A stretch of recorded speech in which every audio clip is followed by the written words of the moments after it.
कुन्दायो जैन धर्मोऽस्तु मङ्गलम् सर्वमङ्गलमाङ्गल्यम् सर्वकल्याणकारकं प्रधानं सर्वधर्माणां जनं जयतु शासनम्। मैं नमो तीर्थनायक को, नमो ओंकार वाणी को, नमो उन कुंद प्रभु को जिन्होंने ओंकार धारण की।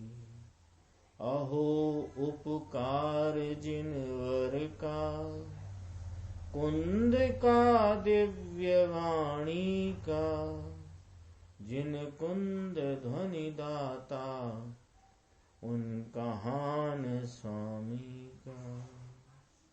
नमः समय साराय स्वानुभूत्या चकासते, चित स्वभावाय भावाय सर्वभावांतरच्छिदे। श्री समय सारजी परमागम ग्रंथ है।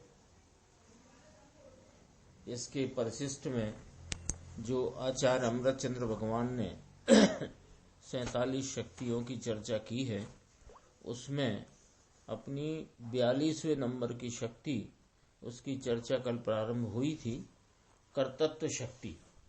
ये 6 कारक रूप शक्तियों का वर्णन आचार्य भगवान ने जो किया, उसमें अपनी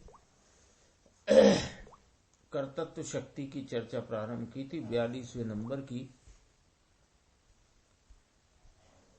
इसमें अपना यहां तक बात आई थी। कल जो बात थी वह कर्तृत्व शक्ति के माध्यम से थोड़ी आगे बढ़कर के साधन नामकरण के तरफ की बात थी। वास्तव में इस शक्ति में तो कहना यह है कि भावक रूप होता हुआ यह आत्मा है, ऐसी कर शक्ति, यानी होने रूप और सिद्ध रूप भाव के भावकत्वमयी कर्तृत्व शक्ति। यानी जो सिद्ध रूप भाव माने जिस समय में जो आत्मा का निर्मल परिणाम होना है, उस निर्मल परिणाम के होने रूप भावकपने, उस परिणाम के होने रूप भवन रूप भावक, उस भाव का भावक होने रूप कर्तृत्व शक्ति है। उस भावक पने रूप होने का कर्ता यह आत्मा है। तो इसमें ये चर्चा चलती थी कि ज्ञानादि कार्य का कर्ता आत्मा स्वयं ही है और उसका साधन भी अपने में ही है। इसमें जो एक 294 नंबर की गाथा का संदर्भ लेकर आचार्य ने कहा, आचार्य देव की बात कही थी कि अपने से भिन्न करण का अभाव है। ये कहा था निश्चय से अपने से भिन्न करण का अभाव होने से भगवती प्रज्ञा ही छेदनात्मक, छेदनात्मक माने वह भेद ज्ञान रूपी कार्य में छेदनात्मक करण नाम साधन है। और ऐसे साधन का कर्ता से भिन्न पने का अभाव है, यानी यह साधन कर्ता में ही मौजूद है, यानी वह आत्मा ही उस भेद ज्ञान रूपी कर्म भी आत्मा, भेद ज्ञान रूपी निर्मल परिणाम का कर्ता वह आत्मा और उसका साधन भी आत्मा ही है।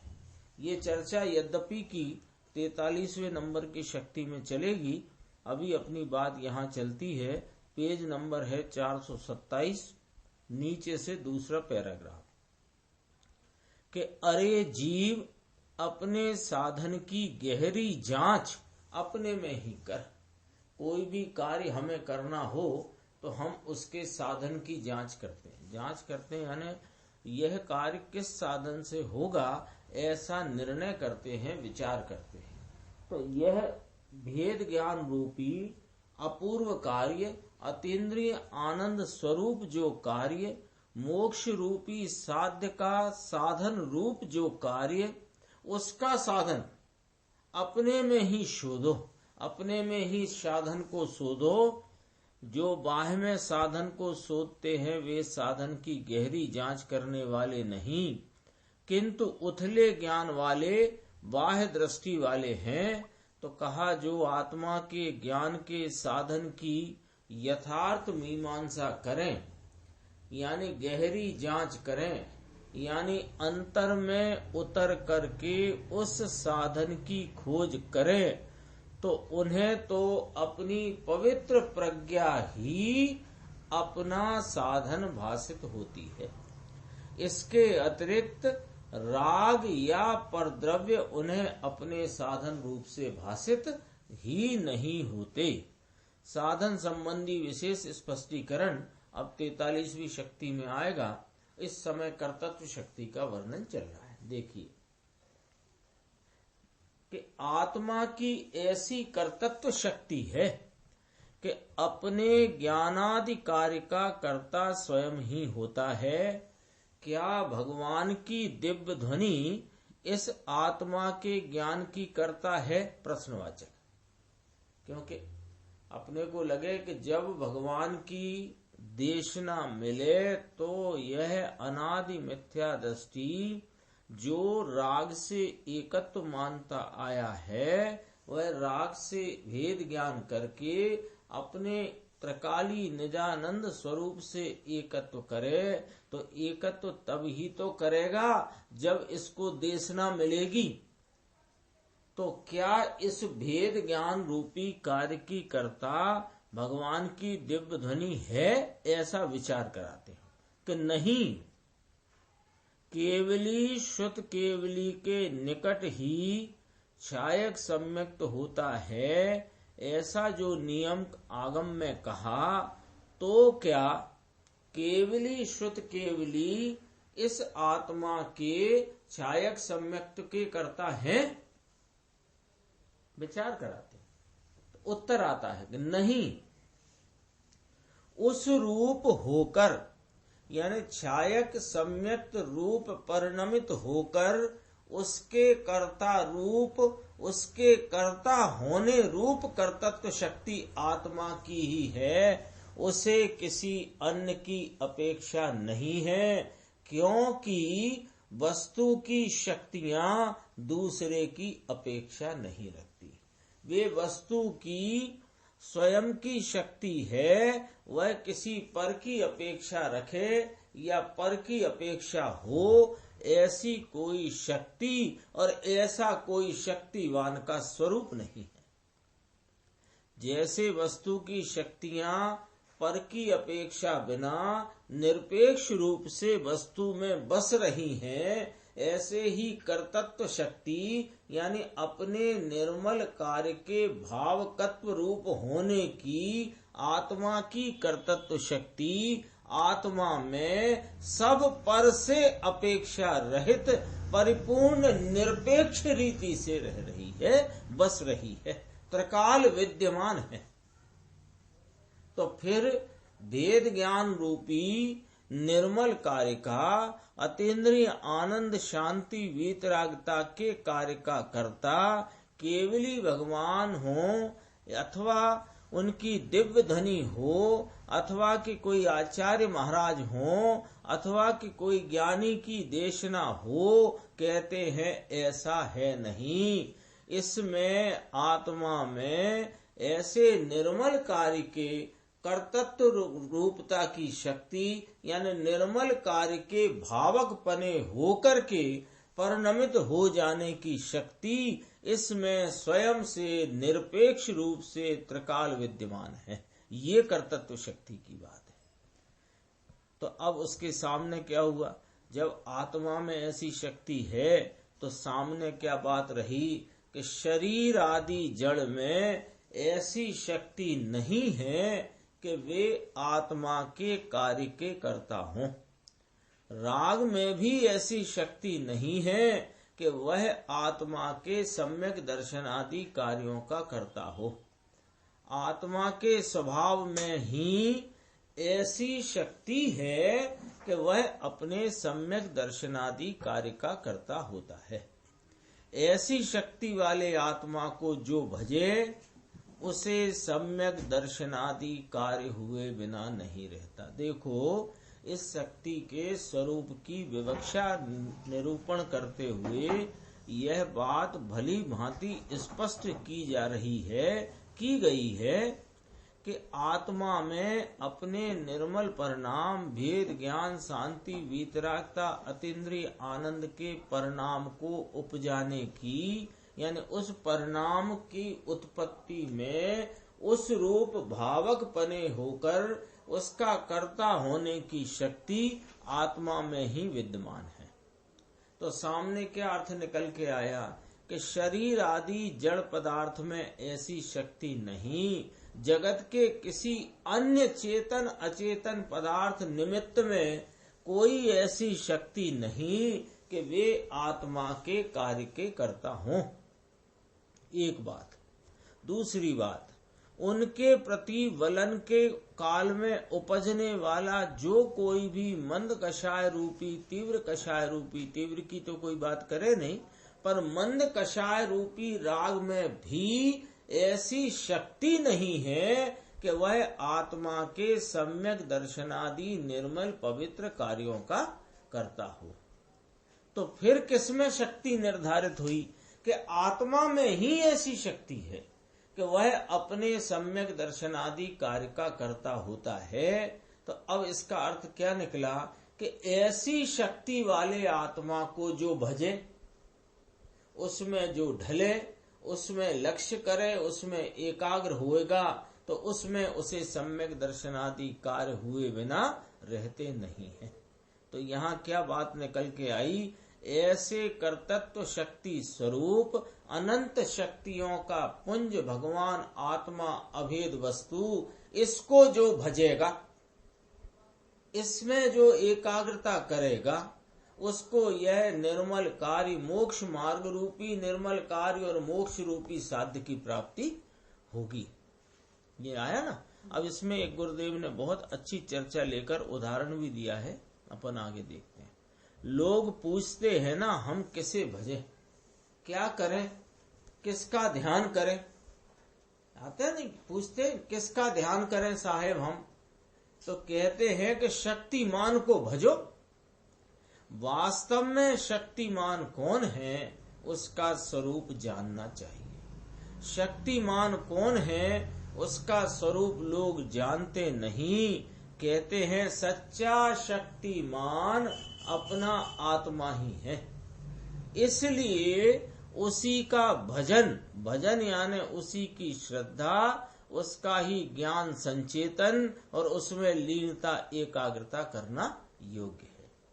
यहाँ आचार्य देव शक्तिमान आत्मा की पहचान कराते हैं। देखो, सीधी सीधी प्रयोजन की बात है कि आत्मा, इस जीव ने अनादि से कभी सुख का एक अंश वेदन किया नहीं, यानी सुख नाम के भाव की इसको अनादि से पर्याय में अनुभूति हुई ही नहीं।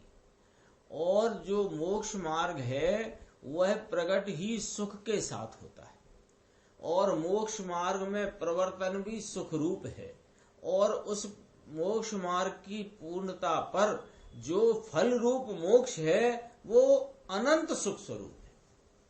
तो ऐसे सुख की प्राप्ति का प्रयोजन जिनका हो, उन्हें क्या करना, किसका ध्यान करें, पंच परमेष्टि का, सिद्ध का करें कि अरिहंत का करें, आचार्य उपाध्याय साधु किसका करें, शास्त्र का करें, जनवाणी का करें, क्या करें, ऐसा प्रश्न आता है। तो कहते हैं कि यह अनंत शक्ति स्वरूप कर्तत्व, यहाँ कर्तत्व शक्ति की चर्चा चलती है, तो कर्तत्व शक्ति आदि अनंत शक्तियों का जो एक रूप शक्तिमान तत्व है उसको भजो।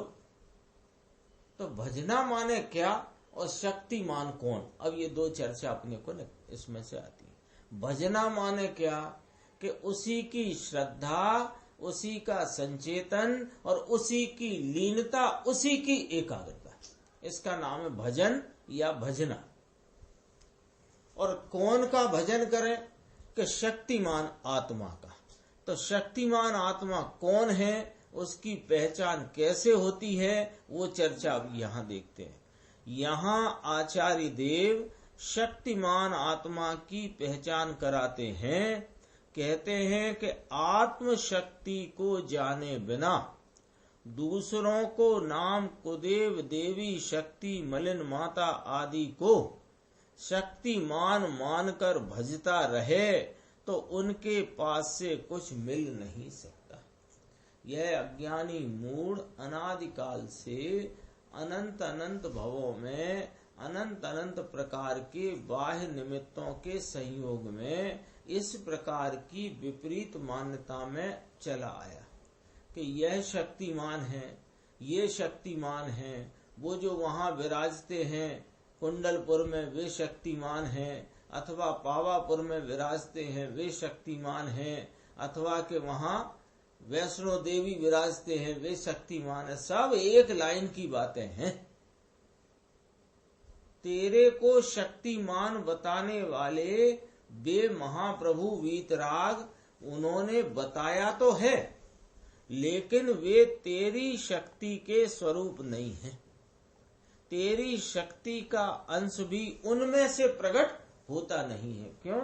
कि उसकी कर्तृत्व शक्ति तो मुझ में विद्यमान है, मेरे कार्य की। तो कुदेव आदि को जो भजता है वह तो महामूढ़ है। मोटी से बात बारीक की तरफ आएगी। मोटी बात है ना, ये मोटी भूल।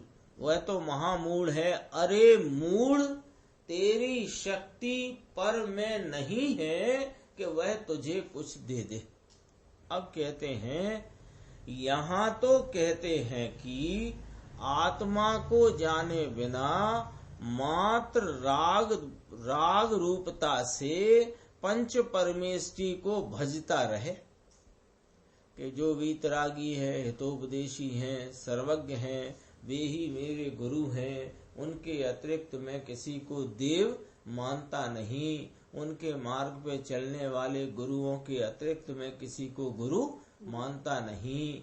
मैं उनके द्वारा कही गई वाणी के अतिरिक्त किसी वाणी को आगम या जनवाणी मानता नहीं। ऐसा तो रखे और उनको ही भजता रहे कि हे प्रभु आप ही, वो आता नहीं है, मैंने तेरे ही भरोसे आदिनाथ सागर में नैया डाल दई। तो वो डाल दई वालों की बात कहते हैं कि मात्र राग से भक्ति के बहुमान के और अपने से उन्हें उत्कृष्ट मानकर उनके प्रति जो बहुमान परिणाम है उससे मात्र भजता रहे तो वह भी वास्तव में शक्तिमान को नहीं भजता, किंतु राग को ही भजता है। पंच परमेष्टि को वह पहचानता ही नहीं है और न वास्तव में पंच परमेष्टि का भजन ही उसे आता है। भजन माने उस जाति का वास्तविक भान नहीं ना, किसका नहीं, अपना नहीं, उनका नहीं, किसी का भान नहीं। तो बेभान पने में जो मदहोश होता है उसकी भांति देखा देखी का कार्यक्रम है।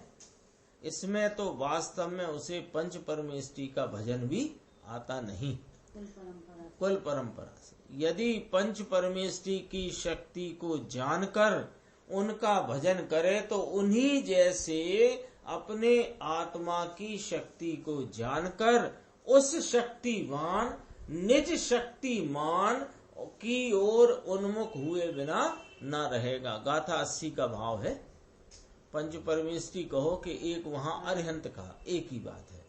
जो जानदि अरिहंतम दब्बत गुणत्व पज्जते हिम सो जानदि अपाणम, और मोह उसका लय को प्राप्त होता है। तो वो उन्हें जान करके अपने को जो जाने, तो अपने को जाने तो अपनी उन्मुखता सन्मुखता करे और उसमें फिर वह आत्मा को भी जानता है और उन सच्चे देव गुरु शास्त्र अरिहंत को भी जानता है। अपना आत्मा ही ऐसा शक्तिमान है कि उसका भजन करने से वह सम्यक दर्शन ज्ञान चारित्र के अनंत निधान देता है। केवल ज्ञान और सिद्ध दशा रूपी कार्य एक क्षण में कर देने की उसकी शक्ति है। ऐसी शक्ति वाले आत्मा का भजन ही परमार्थ भक्ति है और उसका फल मुक्ति। शक्तिमान को भजो, ऐसा कहने से जीवों की दृष्टि बाह्य में दूसरों की ओर जाती है, परंतु मैं स्वयं ही शक्तिमान हूँ, इस प्रकार अपनी ओर दृष्टि नहीं करते। इस संबंध में एक लौकिक दृष्टांत आता है, वो जरा दृष्टांत देखना, बहुत ऐसा है, उसको पकड़ाना है यहाँ पर गुरुदेव को, एक भाव दृष्टांत देखना अच्छा है।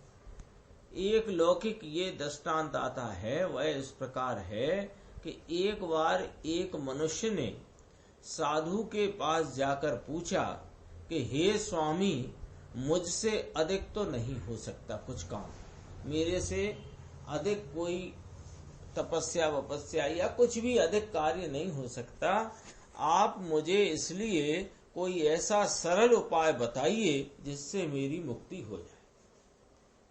तो साधु ने कहा कि भाई दूसरा कुछ नहीं हो सकता, तो तू एक काम कर कि जो सबसे शक्तिमान हो उसका भजन करो, उसकी श्रद्धा प्रतीति, उसका संचेतन और एकाग्रता करो। भजन का अर्थ तो वो तो दृष्टांत है ना, तो उसमें शब्द लिया भजन। तो जो सबसे शक्तिमान हो उसका भजन करो, बस यही धर्म का संक्षिप्त सिद्धांत है। ऐसा उस साधु ने, लौकिक का उदाहरण है, तो उसने उस मनुष्य से कहा। अब वह मनुष्य घर पहुंचकर सोचने लगा कि सबसे शक्तिमान कौन है। विचार करते करते वह सो गया। सवेरे उठकर देखा तो उसके कीमती कपड़े चूहे ने काट डाले थे। उसके कीमती कपड़े टंगे थे, वो सब चूहे कुतर गए। अब उसे बड़ा क्रोध आया, किंतु उसी समय साधु का वचन याद आ गया और निर्णय कर लिया कि बस ये चूहा ही शक्तिमान है, इसलिए इसी का भजन करूं। ऐसा सोच ही रहा था कि एक बिल्ली आकर चूहे पे झपटी और चूहा भागा। तो तुरंत उस आदमी का विचार बदला, तो सोचा कि चूहे की अपेक्षा तो बिल्ली अधिक शक्तिमान है, इसलिए उसका भजन करूं। इसी प्रकार लगा लेना बिल्ली के बाद कुत्ते का, और कुत्ते के बाद अपनी स्त्री का, और अंत में स्वयं अपनी शक्ति का बल देखकर अपना भजन करने लगा। ये तो एक दृष्टांत लौकिक का समझाने के लिए है। क्या समझाना, देखो, यह तो सिद्धांत समझाने के लिए एक कल्पित दृष्टांत है।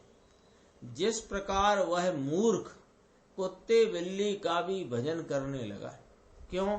चूहे को शक्तिमान मानकर ले, ये तो मेरा बहुत कीमती कपड़े वस्त्र आदि को काट गया, इससे ज्यादा शक्तिमान कौन होगा। फिर बिल्ली, फिर कुत्ता, फिर स्त्री ने डंडा मार के कुत्ते को भगाया, तो स्त्री, फिर स्त्री इस पे चिल्लाई, तो ये स्त्री पे जोर से चिल्लाया, तो वो शांत हो गई। तो फिर ये सोचने लगा मैं ही शक्तिमान। कल्पित दृष्टांत एक समझाने के लिए। तो जिस प्रकार वह मूर्ख कुत्ते बिल्ली का भी भजन करने लगा, उसी प्रकार तीव्र अज्ञानवश जीव धर्मेंद्र, पद्मावती, शीतला आदि अनेक कुदेव देवी देवताओं का भजन करने लगते हैं। इन्हें ये शक्तिमान है ना। ये पार्श्वनाथ जैसे तीर्थंकर का, जिनके 5-5 कल्याणक हो रहे हैं, हुए हैं, और उनके ऊपर जो विपदा आई, वो तो विपदा ही कहो, अपन शास्त्र की भाषा से उपसर्ग कहते, वो विपदा आई, उसको वे तो न टाल पाए, इनने टाला, तो ये शक्तिमान ज्यादा हुए। ऐसा ये कुत्ते बिल्ली वाला जैसी मूर्खता है। धर्मेंद्र, पद्मावती, शीतला आदि अनेक कुदेव देवी देवताओं का भजन करने लगते हैं। अब वहां से कुछ आगे बढ़े तो निमित्त को और कर्म प्रकृति को ही बलवान मानकर उसे भजने लगते हैं। यानी कि थोड़ा जैन आगम का थोड़ा हल्का हल्का अभ्यास किया तो ये बात तो छूट गई धर्मेंद्र पद्मावती वाली, और यह बात उसने पढ़ी सुनी के सच्चे वीतरागी हितोपदेशी सर्वज्ञ देव ही इस मोक्ष मार्ग की प्राप्ति में इस अनादि अज्ञानी जीव को निमित्त है। सो उन निमित्त को बलवान मान बैठा, अथवा वह जो कर्म है जिनके कर्म के उदय के कारण से मुझे अपनी स्वरूप का के ऊपर आवरण पड़ा हुआ है, भ्रांति का आवरण है ना, मैं अपने को नहीं पहचानता। ऐसी भ्रांति का आवरण क्यों है कि वह मोहिनी कर्म बलवान बैठा है साहब। तो ऐसा करके इसने या तो निमित्त को बलवान मान लिया शक्तिमान, या कर्म प्रकृति को बलवान मान। ऐसा करके उसे भजने लग गया कि हे कर्मों कर्म दहन पूजा करो, है ना। आती नहीं है आजकल, बहुत अपने संप्रदाय में भी ये बात बहुत फैल गई है, कर्म दहन पूजा करो। क्यों कि कर्म बलवान है, वे जगह दे रास्ता दे तो मेरा कार्य चले। अथवा निमित्तों की प्रतीका बलवानपना मान बैठा है।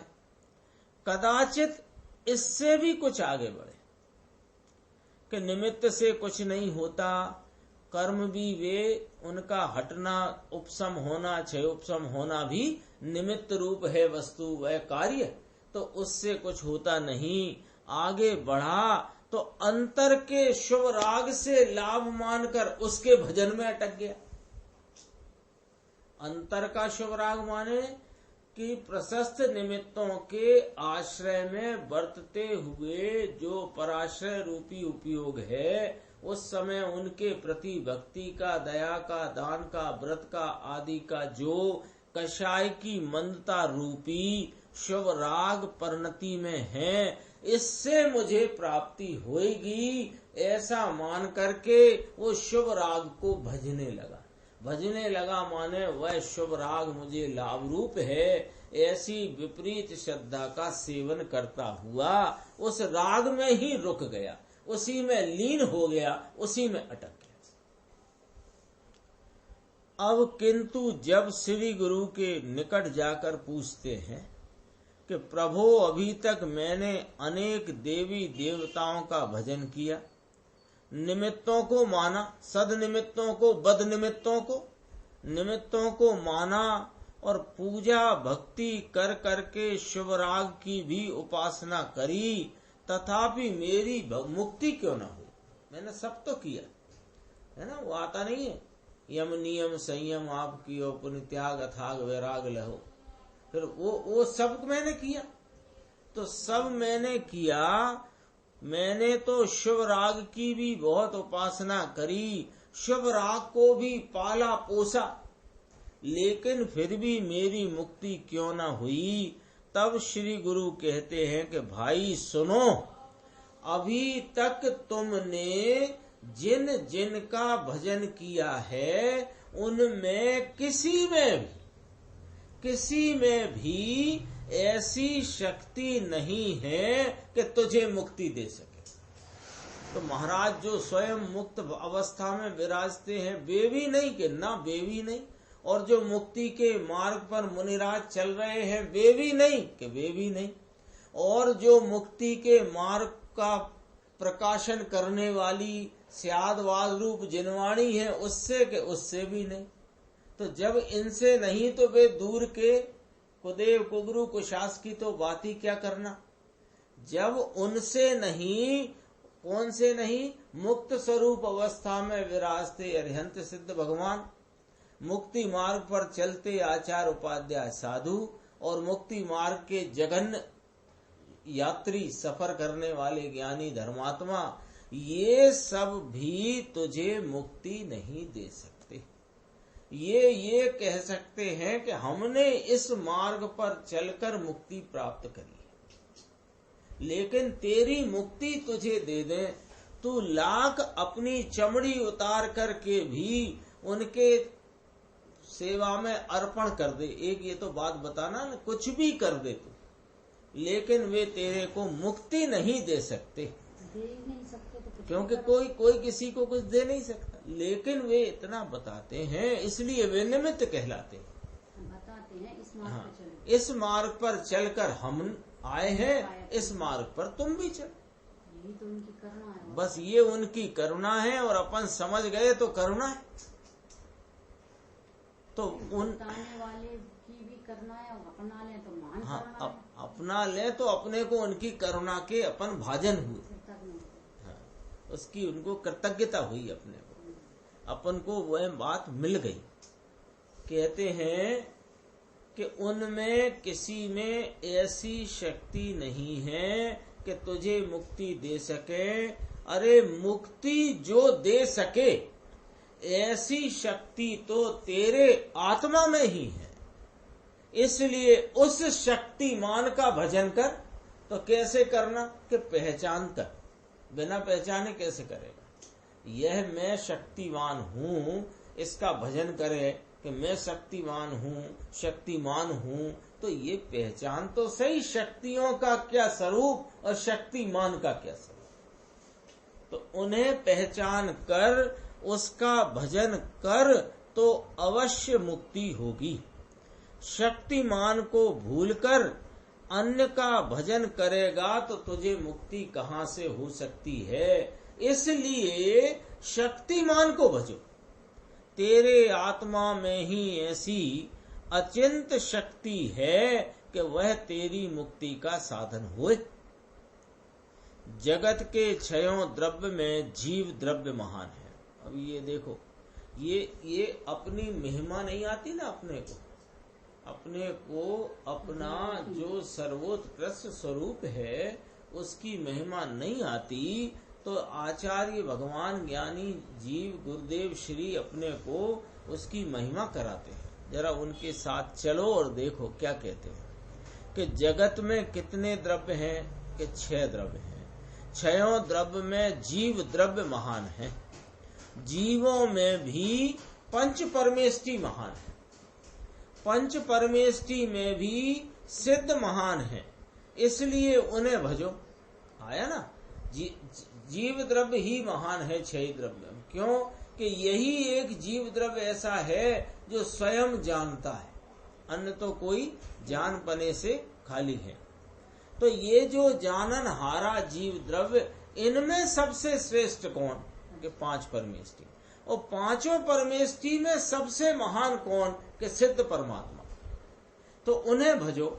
लेकिन जरा विचार कराते, किंतु अरे वह सिद्ध पद प्रकट होने की शक्ति तो अंतरंग में नित्य प्रत्यक्ष ऐसे शुद्ध स्वभाव में भरी है। क्या शब्द देते हैं गुरुदेव श्री। अंतरंग में माने मुझ में ही, और फिर कहा नित्य प्रत्यक्ष।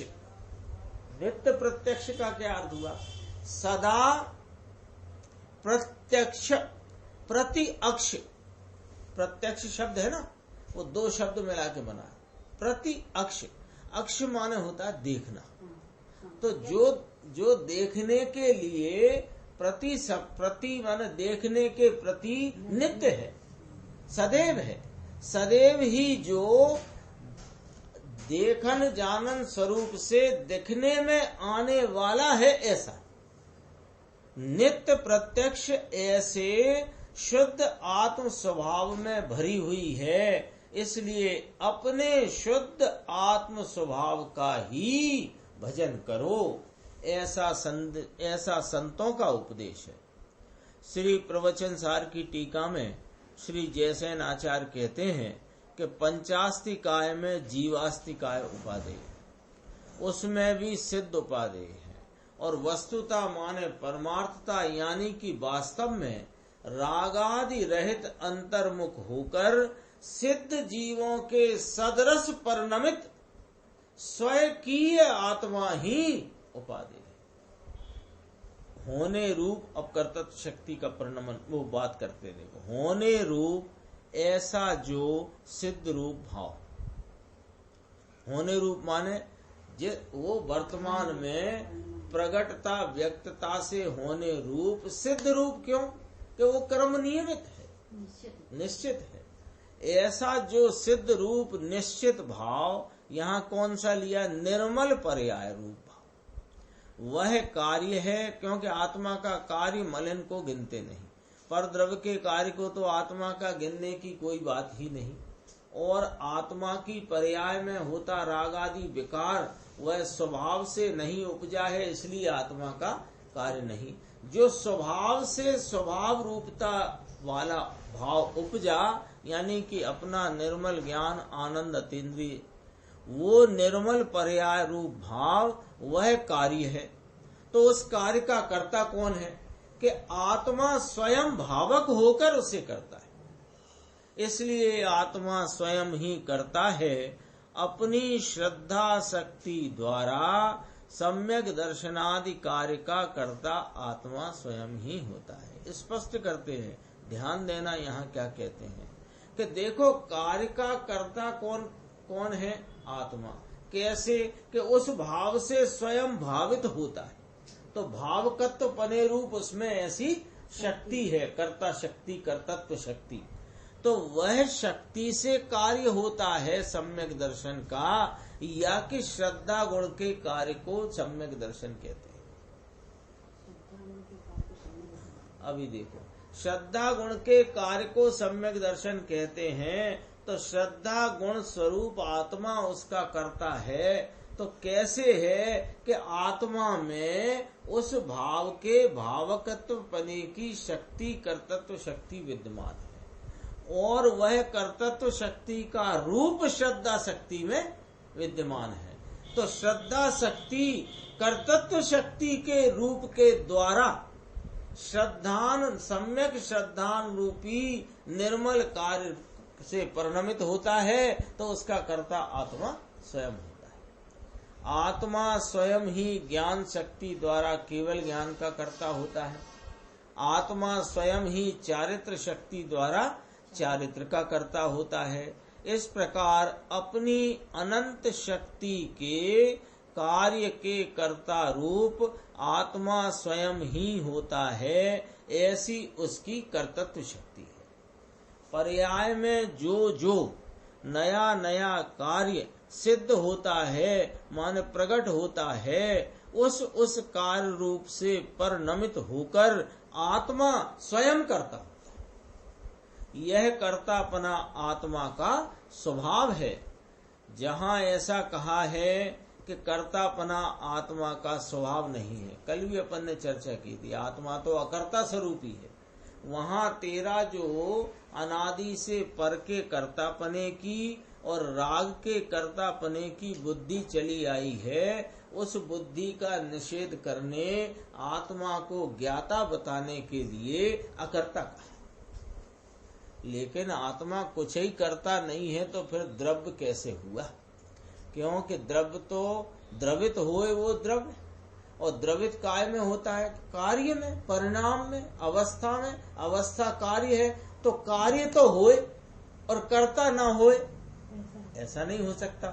तो जो द्रव्य जिस कार्य रूप भाव में स्वयं परिणमित होता है, वह उसका कर्ता होता है। तो आत्मा के निर्मल स्वाभाविक कार्यों का कर्ता आत्मा है, और ऐसे कर्तापना आत्मा का स्वभाव है।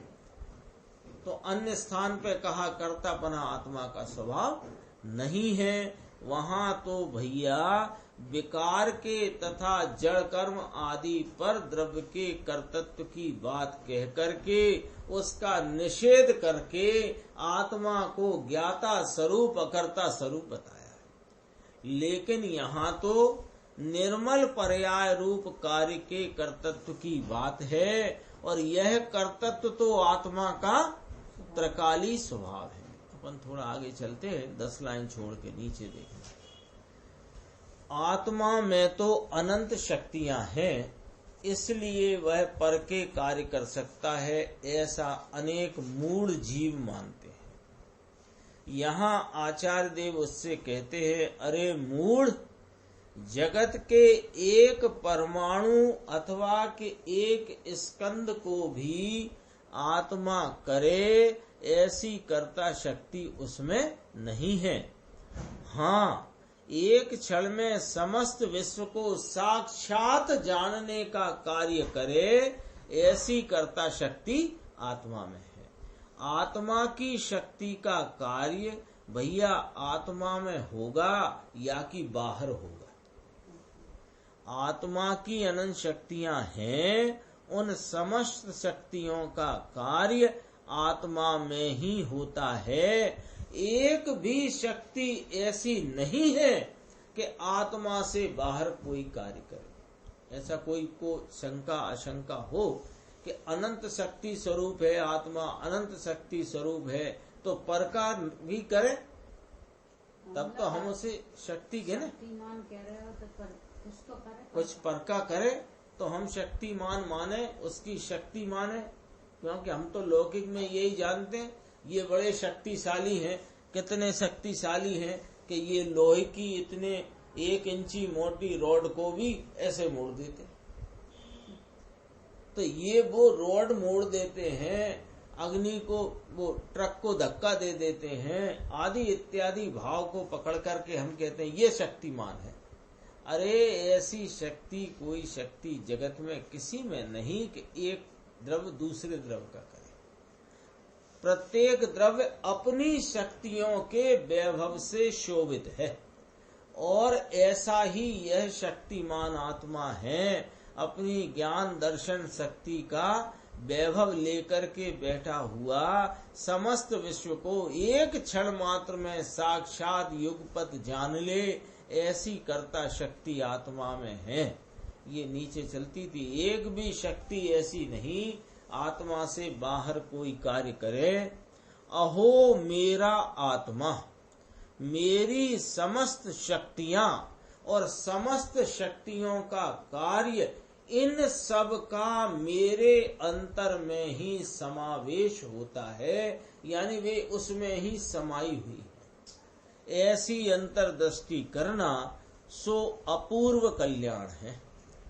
जिस प्रकार यह आत्मा और अन्य सर्व आत्मा जगत में स्वयं सिद्ध अनादि अनंत सत है, कोई उनका कर्ता नहीं है, उसी प्रकार अपनी पर्याय रूप कार्य का कर्ता होने की शक्ति भी आत्मा में स्वयमेव है। पर्याय का कार्य नवीन उत्पन्न होता है, इसलिए उसका कर्ता कोई दूसरा होगा ऐसा नहीं है। आत्मा ही स्वयं उस रूप परिणमित होकर के कर्ता होता है। धर्मी जानता है, ये अपने मुद्दे की प्रयोजन की बात है। धर्मी जानता है कि मेरा जो साधक भाव है उसका मैं स्वयं करता हूँ, मेरे आत्मा में ही उसके कर्ता होने की शक्ति है। अपने कार्य के लिए अन्य किसी कर्ता की आवश्यकता हो ऐसा पराधीन स्वरूप नहीं, ऐसा पराधीन वस्तु स्वरूप नहीं है। कार्य से भिन्न कर्ता नहीं है और कर्ता का कार्य अपने से भिन्न नहीं है। इसी प्रकार साधन आदि भी भिन्न नहीं है। इस प्रकार अनंत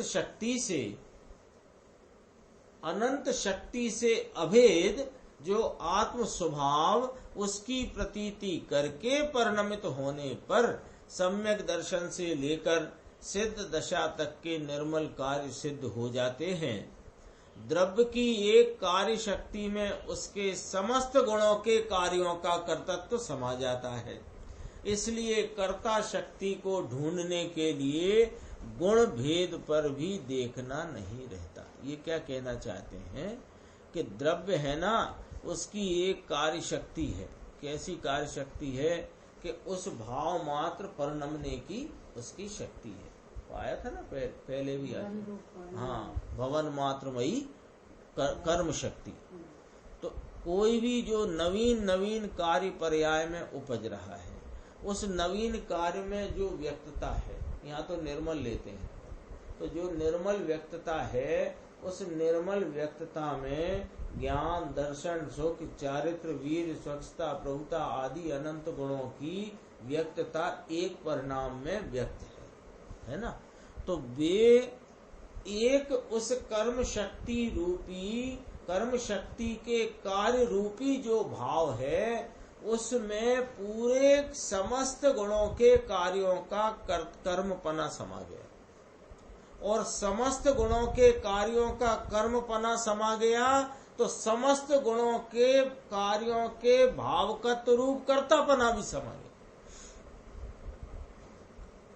जैसे कार्य हुआ ना, सम्यक दर्शन, सम्यक ज्ञान, सम्यक चारित्र, अतीन्द्रिय आनंद, पुरुषार्थ में वीर की स्वरूप रचना रूप परिणमन, ऐसा जो ज्ञान दर्शन सुख चारित्र वीर आदि का जो परिणमन एक पर्याय में कार्य रूप भाव से प्रकट हुआ, उस कार्य रूप होने की शक्ति आत्मा, तो वह कार्य रूप शक्ति आत्मा की उस कार्य में समस्त गुणों का कार्य समा गया, तो वह कार्य शक्ति समस्त गुणों में समा रही है।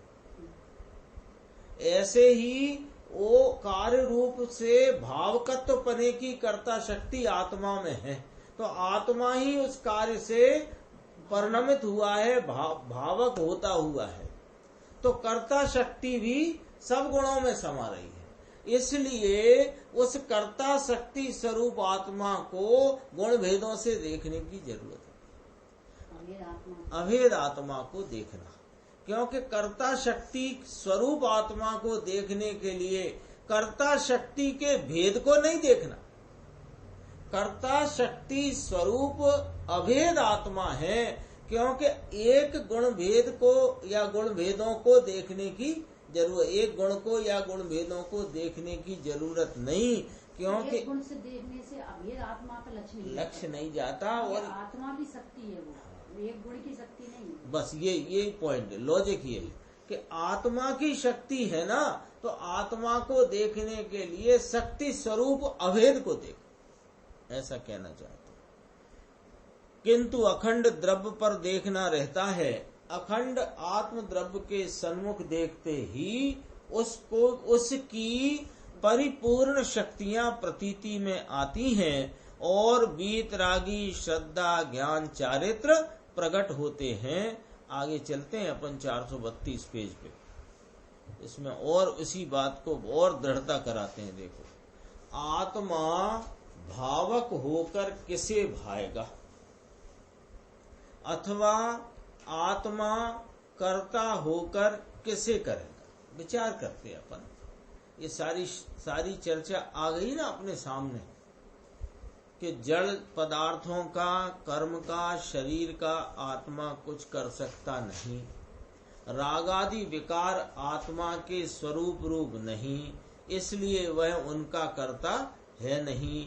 अब आत्मा कार्य को करे तो आत्मा भावक होकर किसे भाएगा, अथवा आत्मा कर्ता होकर किसे करेगा।